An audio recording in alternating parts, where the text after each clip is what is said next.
At sea, during a target attack training exercise, the USS Winston destroyer's advanced digital tactical data system showed the guns were ready to fire.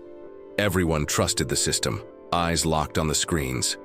They were already celebrating the expected accuracy of the Mk-45 Mod 4 naval gun. But John Cooper had calculated the ballistic trajectory the old-fashioned way, using his trusty whiz wheel. The coordinates didn't match. He was the only one who saw that friendly troops would be hit. John lifted his head, his voice firm and urgent as it cut through the silence of the command room. "Hold fire, the coordinates are wrong. You'll hit our own men." John Cooper wasn't just any instructor. At 71, his face carried the marks of decades spent under the sun aboard ships and in the stifling heat of forward observation posts. His demeanor was quiet, but there was something about the way he moved that made it clear to anyone watching. He was used to places where the wrong decision cost lives. That day, Cooper was only a guest instructor at the Naval Fires Integration Course at Expeditionary Warfare Training Group in Virginia Beach. The course brought together young Marines to train coordinated attacks between ground forces and warships. Most of the students were under 30, and they seemed far too confident. They typed in coordinates and confirmed the solutions generated by AFATDS, the Advanced Field Artillery Tactical Data System. To an outsider, it was just software. To the military, it was an automated system that calculated trajectories, checked safety restrictions, and sent the fire order directly to the ship, all in seconds. For Cooper, it was just a tool, useful, but not infallible. He carried what many considered outdated: a nautical chart, a pencil, and his whiz wheel, a manual tool used for decades to calculate ballistic trajectories. The rotating disc allowed him to determine firing angles, flight time, and corrections based on variables like wind. When Cooper entered the room, eyes turned to him, some curious, others dismissive. "This guy still uses paper?" whispered Petty Officer 3rd Class Cole to a classmate. "Can't believe they still let people like him into the course," the other replied, laughing quietly. Cooper didn't react. He calmly set his things on the table, arranging them in the same order he had used for decades. He wasn't there to impress anyone. Captain Brett Mitchell, the lead instructor, approached and shook Cooper's hand with respect. Mitchell was experienced and knew the old stories of naval operations. He studied Cooper for a moment before speaking. "Good to have you with us, Mr. Cooper." Standing next to Mitchell, Lieutenant Emily Parker, a digital systems specialist, watched Cooper with a mix of curiosity and skepticism. "Here we work with the most advanced technology, Mr. Cooper. Our system checks everything automatically." "Systems are good," Cooper said, not looking up as he reviewed his equipment. Parker kept a polite smile but didn't respond.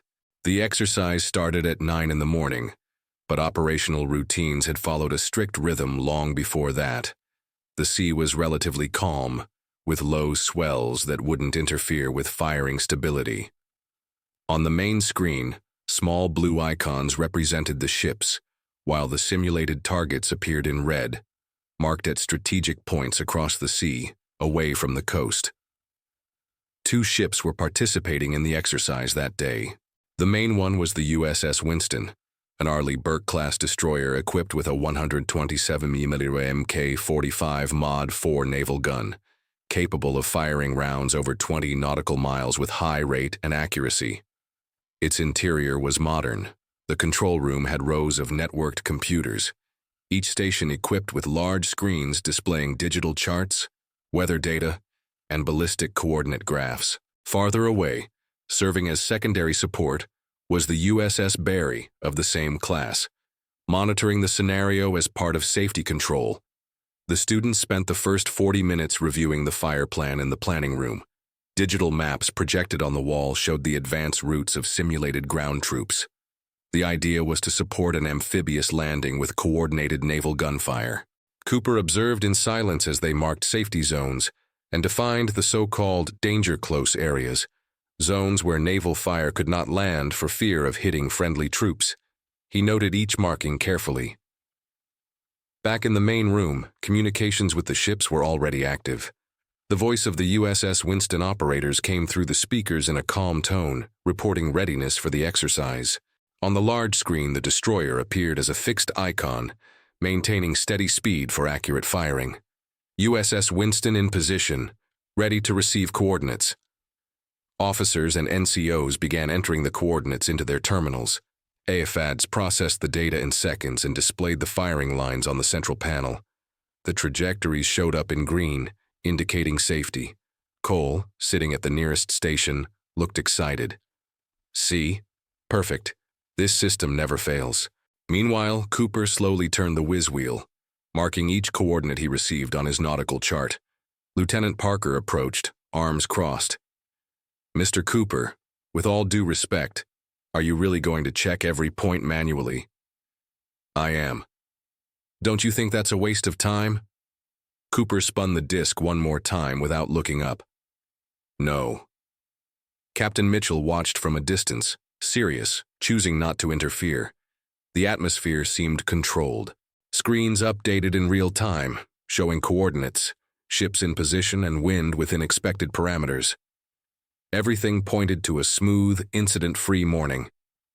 But Cooper trusted his own method, moving with the steady rhythm of someone who had seen systems fail before.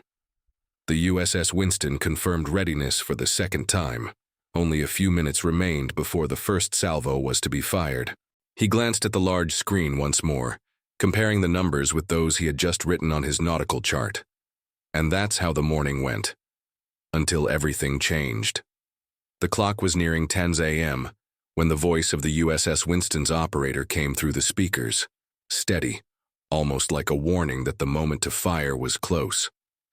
USS Winston, ready to fire on the digital mark, awaiting final confirmation. The stations fell silent for a second, the kind of pause that comes right before any important order. The students glanced at each other, and Cole, already confident, murmured to his buddy, "This is going to be great to watch."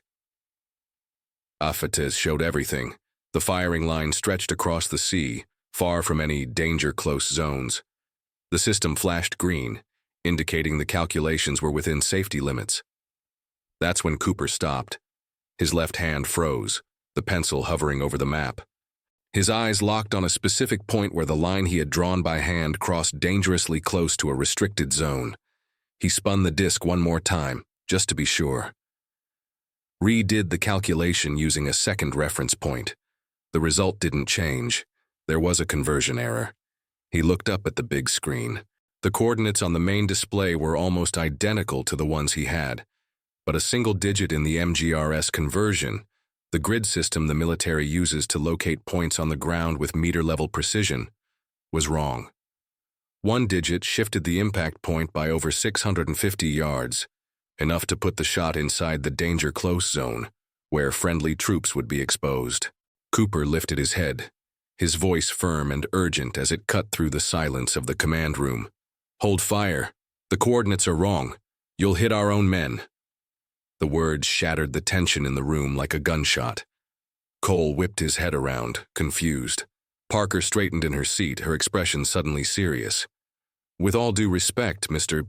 Cooper, the system has already validated these coordinates," Parker said, trying to keep a professional tone, though the irritation in her voice was clear. "Then the system validated it wrong," Cooper replied, looking straight at her. Parker frowned and turned to Captain Mitchell. "Captain, AFADs has been audited dozens of times. There's no margin for error in this conversion." Cooper rested the pencil on the chart and pointed to the line he had drawn. "Lieutenant, look here. One swapped digit in the MGRS. That moves the impact 650 yards. We're going to miss the target." Mitchell stepped closer, arms crossed. "Lieutenant, do a manual check." Parker hesitated for a moment, clearly displeased, but she re-entered the coordinates, this time adjusting the conversion manually. The room grew heavy with silence as everyone waited for the result. The firing line on the display shifted. An orange warning appeared near the coast, showing the round would land dangerously close to the friendly zone. Cole murmured under his breath, almost in disbelief, "Damn." Parker stared at the screen, her face tense. He's right. The USS Winston operator's voice came again through the speakers, requesting final confirmation, holding for fire order. Mitchell picked up the microphone, his tone direct.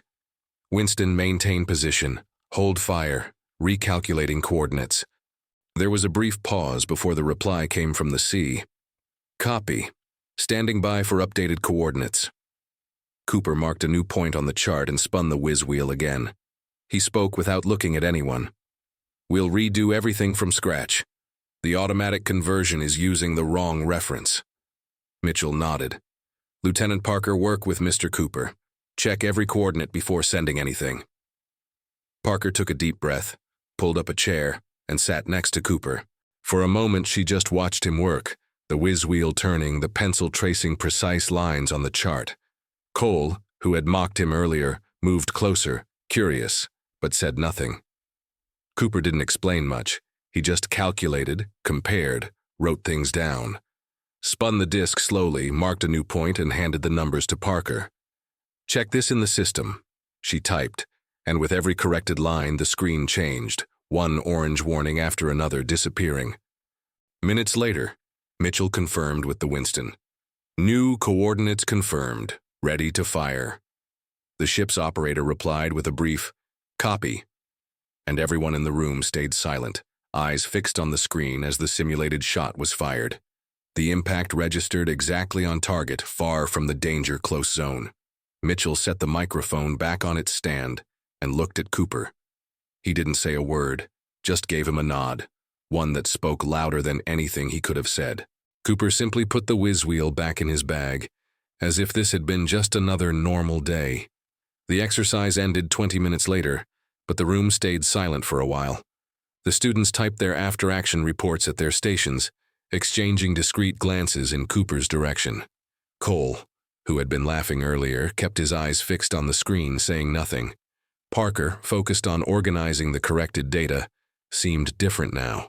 Her movements were slower, almost respectful, as if she was still processing what had just happened. Captain Mitchell walked between the stations, reviewing the firing records on the main panel. When he reached the table where Cooper was slowly packing his materials, he stopped. Mr. Cooper, do you have a minute? Cooper looked up. Of course. Mitchell gestured for him to follow. Once outside, they walked down the narrow hallway of the Navy building on the coast, where panels displayed photos and insignias from historic naval operations. There was a natural stillness there, as if the weight of those stories spoke louder than any words. Mitchell stopped in front of a wall lined with unit insignias. He looked at Cooper for a moment before speaking. You know, I've seen mistakes like that in real operations. Sometimes the most advanced systems fail at the simplest things, and it's someone like you who saves the day. Cooper adjusted the strap of his bag on his shoulder. Systems are good, Captain, but they don't think. They only process what they're given. Mitchell nodded slowly, as if acknowledging an undeniable truth. I can't argue with that, he said, his tone carrying a hint of respect. And today, everyone here learned that the best way possible, before a mistake cost us dearly. Footsteps approached. Parker stopped next to them, her hands clasped behind her back. Her expression, once confident and almost dismissive, was now serious. Mr. Cooper, she began, her voice controlled but carrying a weight that hadn't been there before. I need to apologize. Cooper turned to her, his expression neutral. There's no need to apologize. Yes, there is, Parker insisted. If you hadn't been here, I would have given the order to fire. The system did what it was programmed to do. The responsibility always falls on the one who confirms the shot. Cole appeared a moment later, looking a bit uneasy. He glanced at Cooper, hesitated, and finally spoke. I owe you an apology too, sir. I shouldn't have made that joke. Cooper met his eyes with the same calm look as before. Mitchell watched the two young Marines in silence for a moment, before turning back to Cooper. Are you staying until tomorrow? I'd like you to speak to the students during the exercise review. They need to hear what you saw today. I can stay. It would be my pleasure. The three of them stood there for a moment, the distant sound of waves crashing against the shore carrying in from outside the building. Mitchell finally broke the silence, motioning toward the exit. Let's go back. They'll want to hear it firsthand. The next morning, in the training review room, the students sat quietly, notebooks and tablets ready to take down every detail. Captain Mitchell opened the session with a straightforward tone. Yesterday, you all saw how a single detail can completely change the outcome of a shot. Today we're going to review, step by step, where the process failed and how we corrected it. He gestured toward Cooper, who stood next to the main panel. He didn't look uncomfortable, but he also didn't seem interested in looking like a lecturer. He simply placed the folded nautical chart on the table and set the whiz wheel beside it. "Mr. Cooper," Mitchell said, "show them how you caught the mistake." For the next 20 minutes, Cooper calmly demonstrated how to adjust coordinates manually, using the whiz wheel and the chart. Many students wrote down every move, while others discreetly recorded videos to review later. When he finished, he closed the whiz wheel and picked up his pencil. "That's all." Mitchell stepped closer and placed a hand on Cooper's shoulder. "That's exactly what they need to learn.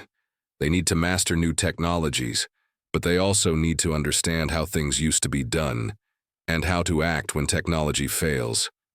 The students began to applaud, something uncommon in a training review. Cooper gave a slight nod, a quiet gesture of thanks. Later that afternoon, Cooper walked outside to the observation deck. The sun was low, casting golden reflections across the sea. He stopped near the concrete railing that separated the deck from the beach. On the horizon, the two destroyers remained in position. The USS Winston and the USS Barry cruised slowly, holding their standard security formation. Their hulls stood out against the sunlit water. Cooper rested one hand on the railing and watched for a few seconds. There was no one else around. The only sound was the distant rhythm of the waves carried by the wind. He took a deep breath, his eyes still fixed on the ships on the horizon, knowing that for those young Marines the previous day would be remembered forever. Because a person's worth never fades, no matter how much time passes. It's through life's experience that a man grows, and everyone can grow as long as they recognize the value of those who came before them. If you enjoyed this story, click the like button and subscribe to the channel so you don't miss the next.